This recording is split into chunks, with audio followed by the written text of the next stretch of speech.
Motorcycle carrying a suicide bomber tore through a crowded marketplace in the northwestern province of Afghanistan on Wednesday, killing at least 25 people and wounding dozens. The attack is one of a number of deadly bombings throughout the country over the past several weeks. The Taliban has taken credit for them in an intensifying war as U.S. troops ostensibly prepare to withdraw.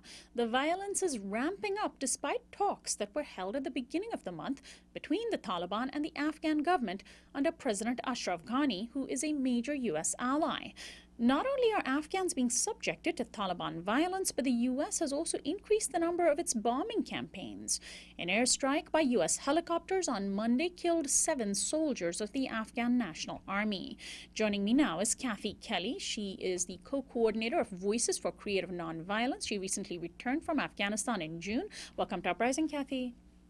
Hello, Sonali. Thank you for your invitation to be on the show. Thanks so much for joining us. So what is behind the increase in Taliban violence as far as you can tell? It seems as though every other day now there's a suicide bombing. Is this part of the normal, in quotes, summer offensive? Well, Sonali, you mentioned the July 7th meetings that happened between Ashraf Ghani's government and representatives of the Taliban, beginning to suggest that there could be negotiations. And some analysts are saying that the Taliban want to have leverage in those talks. They want to be persuasive about the territory that they control. So maybe that has something to do with an increase in attacks.